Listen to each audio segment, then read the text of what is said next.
गुरुर्ब्रह्मा गुरुर्विष्णु गुरुर्देवो महेश्वरा गुरुर्साक्षात् परब्रह्म तस्मै श्री गुरुवे नमः। मैं अपने गुरुदेव महादेव के चरणों में कोटि कोटि प्रणाम करती हूँ। माँ भवानी के चरणों में कोटि कोटि प्रणाम करती हूँ। अपने गुरुदेव महादेव का कोटि कोटि धन्यवाद करती हूँ। सभी देवी देवताओं के चरणों में कोटि कोटि प्रणाम करती हूँ।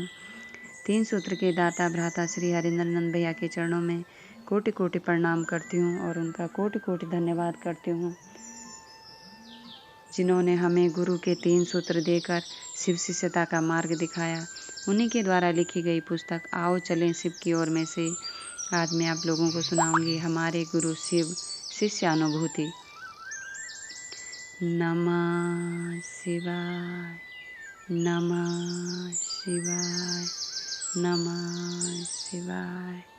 सभी गुरु भाई बहनों के चरणों में कोटि कोटि प्रणाम करती हूँ।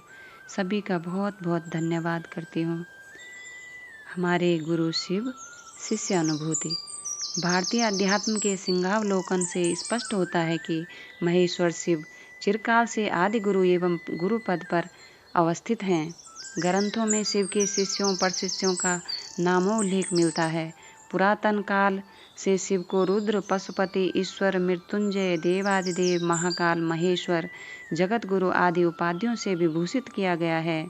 उनके विभिन्न स्वरूपों की पूजा अर्चना का अविरल प्रभाव सर्वाधिक लोकप्रिय होता आया है। चंदा मामा सबके मामा और शिव घर घर के बाबा हो गए हैं।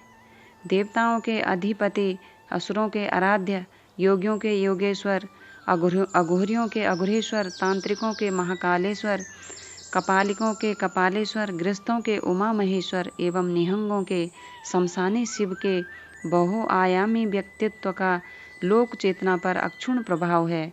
शिव समस्त विसंगतियों में संगति की स्थापना है। हम आप यदि विश्लेषणात्मक दृष्टि डालें तो विस्मय होगा कि शिव के विभिन्न स्वरूपों को अपनी पूर्णता में प्रसिद्धि प्राप्त हुई है, किंतु सदाशिव, दक्षिणामूर्ति और पंचानन की महिमा से मंडित उनका ज्ञानदाता स्वरूप जन सामान्य में प्रतिष्ठित नहीं हुआ। परमात्मा को शिव संबोधित किया गया है। सूक्ष्म अति सूक्ष्म परम चैतन्य आत्मा को ही ईश्वर, परमेश्वर, शिव, परमात्मा अथवा आत्मा आदि शब्दों से विभूषित किया गया है। निराकार या साकार शिव की महिमा में प्रयुक्त सभी उपाधियां महेश्वर पद को इंगित करती है एवं उसी का वाच्य है। महेश्वर शिव को प्रथम गुरु एवं आदि गुरु कहा गया है। शिव का गुरु स्वरूप ग्रंथों में वंदे विद्यार्थी महेश्वरम संभवे गुरुवे नमः, गुरुणाम गुरुवे नमः तथा तुम त्रिभुवन गुरु वेद बखाना की पंक्तियों से प्रदीप्त है। किंतु केवल वैचारिक तल पर ही शिव के विभिन्न स्वरूपों की पूजा का क्रियात्मक पक्ष दृष्टिगोचर है, लेकिन उनके गुरु स्वरूप से यथार्थ में जुड़ाव की व्याप्ति नहीं है।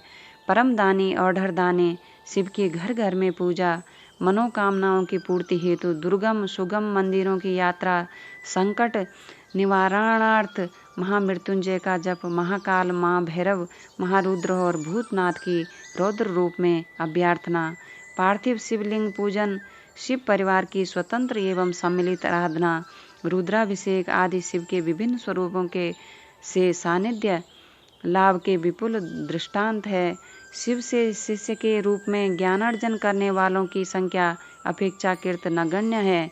निवर्तमान काल में लोगों ने शिव को अपना गुरु मानकर अनुपम ख्याति प्राप्त की है, किंतु अनजाने कारणों से दूसरों को शिव गुरु का शिष्य होने के लिए प्रेरित नहीं किया है। गुरु अपने शिष्य के व्यक्तित्व के सर्वोत्तम पक्ष को उजागर करते हैं और परम चेतना से उसका ऐक्य सुनिश्चित करते हैं। महेश्वर शिव को भी अपने शिष्य के अविकसित ज्ञान के स्तर पर आकर उसे पूर्ण ज्ञान की स्थिति में ले जाना होता है।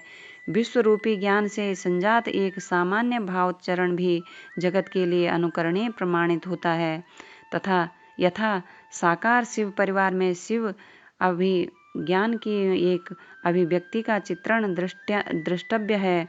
चित्रित साकार शिव परिवार में जन्मजात प्रतिकूल प्रवृत्ति वाले पशु पक्षी भी सहज प्रेम से हैं। बाघ और बैल, सांप और चूहा, मोर और सर्प परस्पर विपरीत प्रवृत्तियों के धारक हैं, पर शिव भावांतर्गत आपसी प्रेम की प्रतिमूर्ति है। सचमुच शिव भाव के शिखर की तलहटी में ही समस्त संकीर्णताएं तिरोहित हो जाती है। महेश्वर शिव को अपना गुरु मानकर उनके शिष्य होने का कार्य सन 1980 के दशक से प्रारंभ है। इस कार्य के प्रारंभ की पृष्ठभूमि स्वानुभूतियों की अकथ्य लंबी कहानी है। अपनी सीमा में उपलब्ध शरीरी गुरुओं, तांत्रिकों एवं घुमक्कड़ अवगुणों का साथ मन को रास नहीं आया। हताशा, मनोदशा विवस्था में शिव को गुरु मान बैठी। सोचा कि गुरु साक्षात परब्रह्मा है तो परब्रह्म स्वयं गुरु क्यों नहीं। दूध का जला मट्ठा फूंक फूंक कर पीने के अनुभव से ग्रसित, प्रताड़ित एवं सशंकित मन शिव को गुरु मानकर कुछ जानने और पाने की स्वाभाविक जिज्ञासा से व्यग्र होता रहा। कालांतर में घटनाओं का कुछ ऐसा कर्म चला कि आरोपित एवं अर्जित शंकाएं निर्मूल होती गई। आध्यात्मिक आह्लाद ने अध्यात्म में आई संक्रांति से प्रत्येक व्यक्ति को मुक्त करने की अंतः प्रेरणा जगाई। प्रत्येक व्यक्ति को शिव का शिष्य होने के लिए प्रेरित करने का दृढ़ निश्चय संकल्पित होता गया और तब जाना कि वैचारिक तल पर हम सबों तक आई सूचना कि शिव गुरु हैं एक यथार्थ है। स्वानुभूतियों का सिलसिला अब एक नहीं है, अनेक ने शिव को अपना शिष्य भाव देना आरंभ किया है और अपूर्व अनुभूतियों का कर्म चल पड़ा है।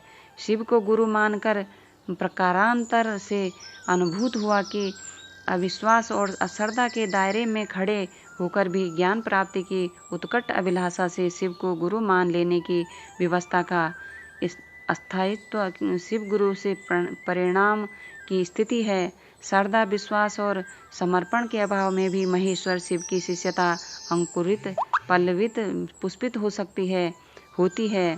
उनकी शिष्यता के फूलों की सुगंध अविश्वास, अश्रद्धा, संशय तथा सभी संकीर्णताओं को विनिष्ट कर देती है। विश्व गुरु शिव स्वयं गुरु हैं। यदि संपूर्ण मानव सृष्टि उन्हें अपना शिष्य भाव अर्पित करती है तो शिव गुरु को विश्व मानव के अभ्युदय का उत्तरदायित्व लेना ही पड़ेगा। दूसरी ओर आज विकसित हो रही मानवीय चेतना के प्रेम पूर्ण चरमोत्कर्ष के लिए उस परम चेतन के दया भाव अर्थात गुरु भाव से जुड़ने का एकमात्र विकल्प ही अब ग्राह्य है। मान्य है कि लौकिक ऐषणाओं की पूर्ति एवं अनिश्चित भविष्य की अनावश्यक आशंकाओं से अधिकांश आदमी के द्वारा आज देवता पूजित हैं। आस्तिकता अवस्थित है और इसी मूल कारण से शिव का देवाधिदेव, औढ़रदानी और आशुतोष स्वरूप अत्यंत आकर्षक एवं सुखद प्रतीत होता है। सांसारिक सुखों की परिधि में हम दीर्घकालिक योजनाओं की परिकल्पना और उसके कार्यान्वयन में जगत की अपनी अल्पकालिक यात्रा भूल जाते हैं। अपनों की चिंता हमें सताती है लेकिन अपनी यात्रा विस्मृत हो जाती है।